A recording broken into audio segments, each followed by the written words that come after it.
Okay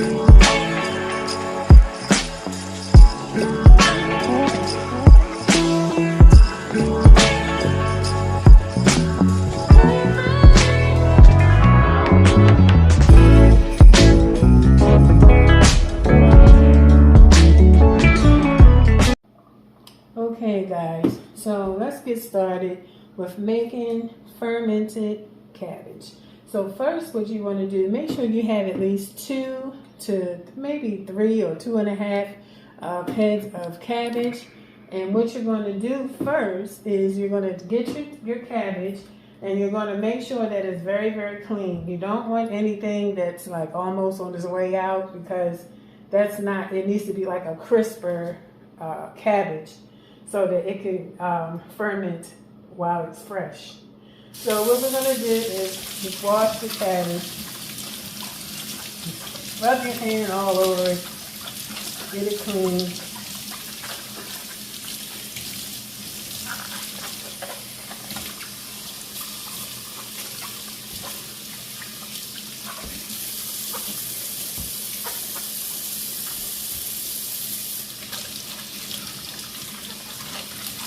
You want to make sure that there's no black spots and like bugs look like they done ate into it. You don't want that. Take it off. So if you have to, peel the leaves off and throw it away.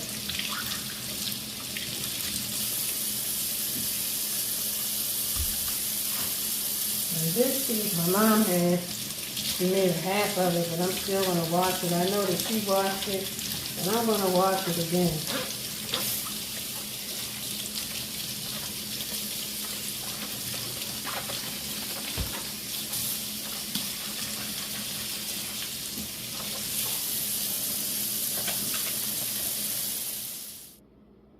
Okay, now before we get started with the cutting process, I'm going to show you what materials you're going to need.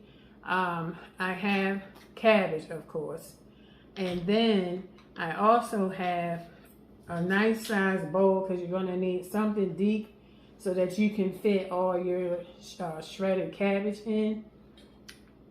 Also, for the water, make sure you use filtered water or distilled water. Do not use tap water, because it's not clean and it won't ferment right. So you want to use the best of water to ferment your cabbage. The next thing you're going to need is a fermentation weight. This is like a glass thing that sits on top once you get all the cabbage inside the crock jar, and then you put this on it to keep the cabbage from floating to the top. The object is to keep the cabbage underneath the water in the brine. This here, this is my mom's. It's a pounder. I'm not sure what it's called, but the correct term. But you use this to pound the cabbage to release the lactic acid. So that when you go to ferment the cabbage, that's what's used to preserve the cabbage when you go to make it. So it has its own natural preservative that, and this has good bacteria. So you want to make sure that you have the good bacteria. You want your cabbage to be really nice and fresh and all your ingredients tip-top shape. Okay, so the next thing you're going to need is some salt. I have sea salt. I also have Himalayan salt, and you can use that. But mine, I have to grind it in my grinder, and it's going to take too long to do. So I have the sea salt here. Don't use the regular table salt, the iodine. That's not going to work. So you want to use the correct thing. So you also need a teaspoon to measure out your salt, and a cutting board and a knife. So without further ado, let's get started with the process. So I'm going to start cutting the cabbage. And if you're like me and have difficulties with seeing, make sure you're in a lighted room so that you can see what you're doing, and make sure you keep your fingers away from the blade.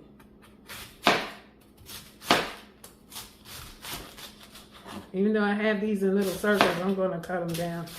So, and get you a good knife to cut.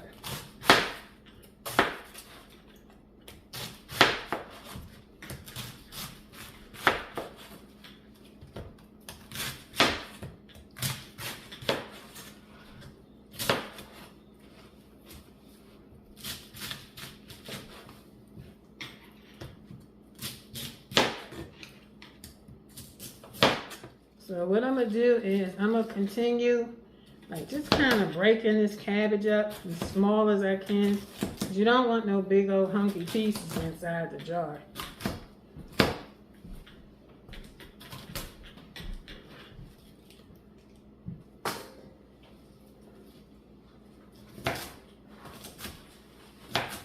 And you can shred it if you have a shredder. I don't have one. So I'm going to use my knife to cut it. This bracelet.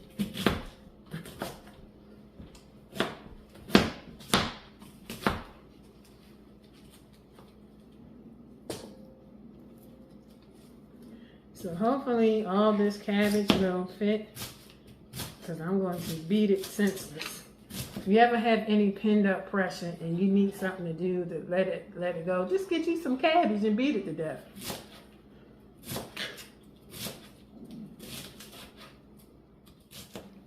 Okay guys, so it took a little time, but I finally got it done.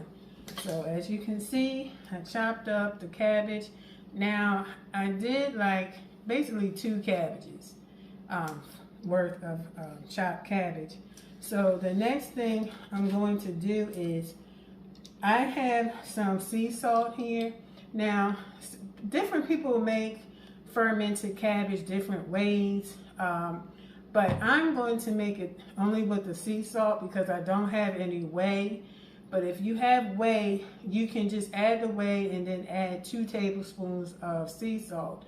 But that's okay, but you can still make it. So if you don't have it, just double your sea salt. So we're going to put 4 tablespoons of sea salt in the bowl.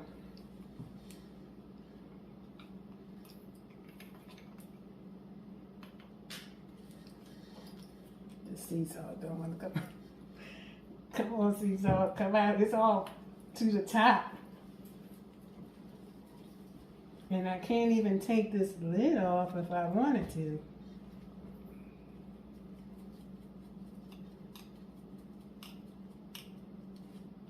Okay, so I had to have some assistance because the salt wouldn't come out. So let's take 2. Hopefully I can get it out. I'll tell you one daggone thing, I ain't buying this kind anymore. I know that. This is going to take me all day.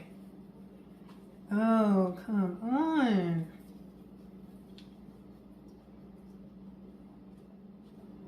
Okay, so now I had to get some assistance, so I had to cut that part out with the salt because the hole in the season was very small and it was trying to shake it to death. So I'm going to go to the next step. So what you're going to do is you're going to take your hand and start tossing the salt around with the cabbage. Just make sure it's mixed really well. I'm trying to mix it without it getting on the outside of the bowl.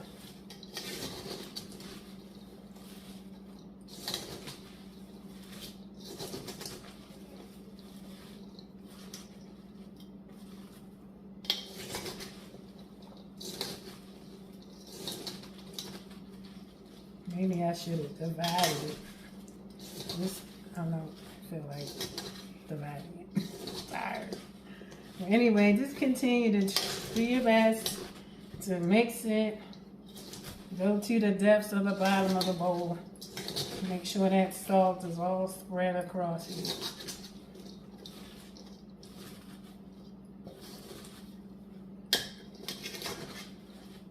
So if you're into like canning and things like that, this is right up your alley.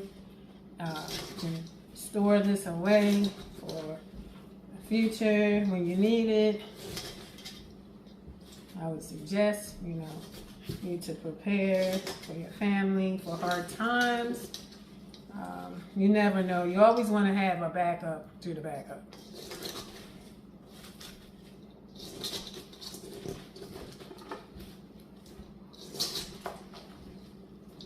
Okay, so the next thing I'm going to do is I have this wooden like bat looking thing, this pounder. So I'm going to pound this cabbage to release the juices from it so that I can start the fermentation process.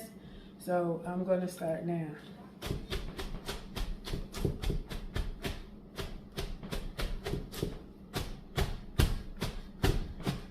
You got any pinned up pressure, you just want to take it out with somebody, just beat it.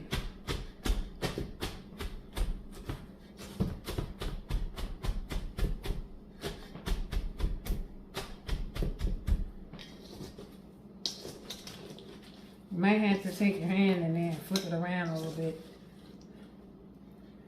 Just keep on beating it.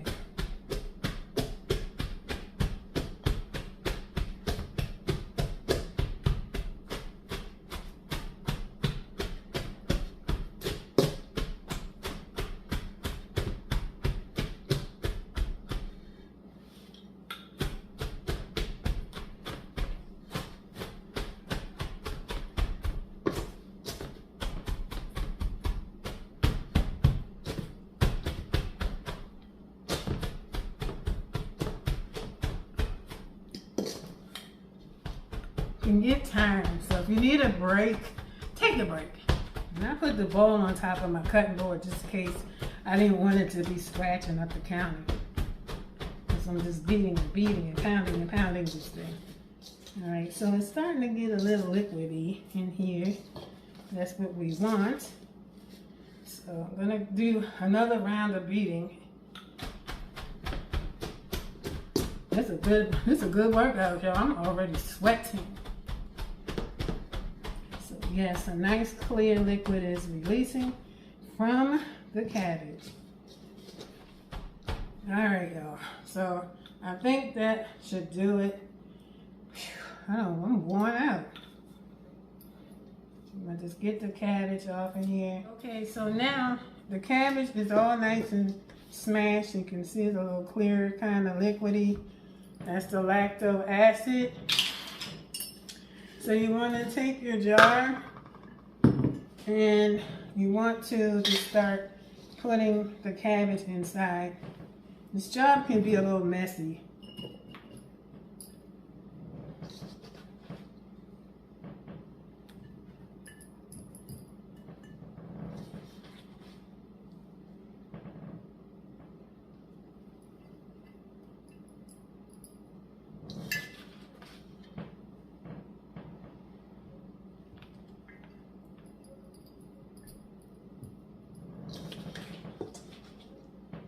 So I'm going to kind of press it down just to put a couple more inches in here.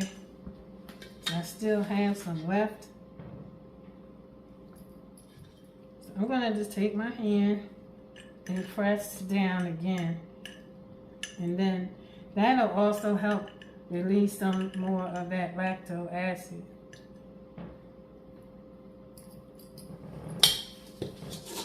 And I'll put like where I got the jar and stuff in the description. So if you're interested in doing this as well, you can purchase the items for yourself. So I'm just gonna pour this juice because it's like juice down in here. I want all of that.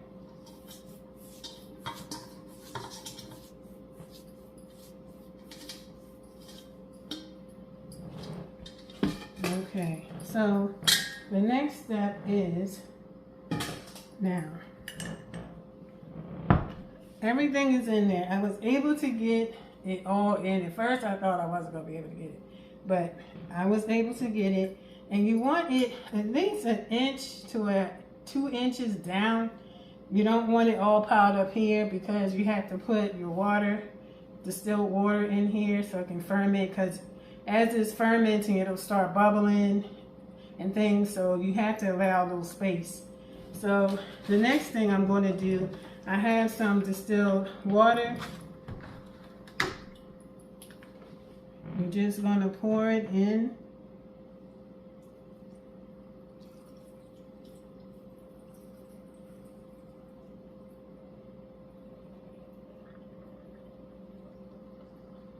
You can see where I'm at. It's coming.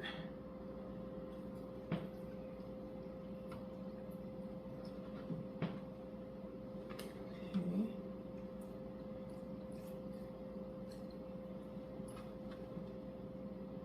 I think it's okay. I'm just going to put enough in there. Okay, so I put that in there. So then, so before I go to the next step, so I put the distilled water in here. So if you happen to make another one of these, save that juice, that liquid from your fermented cabbage, because you can use that at your next one. It'll help jumpstart the fermentation process. So keep your brine. Put it in a little jar and store it away until you're ready to make another one. So the next thing is you want to put a fermentation weight on the inside to keep the cabbage from floating up over, you know, on top of the liquid, the water.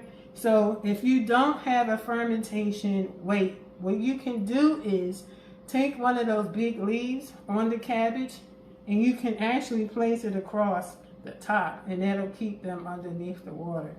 So I'm going to stick this in here. Okay. And then if you have a jar that has metal or anything, now because this has salt in it, it will rust. So I would suggest if you should take some like parchment paper and just line the inside of the top, and then it'll just be parchment paper sticking out, and then you can just close it. But if you have a lid like this one, it's plastic, it won't rust, you can just go ahead and close it. Okay, now let's talk about storage. Now when you store this, make sure you put it in a like 60 to 70 degrees in your home, like in a dark place, like away from light, so the fermentation process can begin. Now, you don't want to put it in, like, if it's like 80 or 90 degrees, then your fermented cabbage may turn out mushy, and you don't want that. So you want to keep it like 60, maybe 65, no more than 70 degrees. So you're going to let this sit for like 3 to 7 days. So you can probably take like a bag and stick it over top so it can just be in a dark place. And then after 3 to 7 days, now it'll bubble, so don't worry about that. And it'll form like a little bubbling and all that. That's just the process. But if you start to see mold, like a white or bluish, greenish color, then you need to discard that because it's not good. So this whole jar is now complete, and I'm going to put this away tonight. So if you found this video interesting, please make sure you like, comment, and subscribe to the channel. And don't forget to turn on your post notifications. I thank you all for watching my videos, and I pray that each one of you have a blessed week. Peace.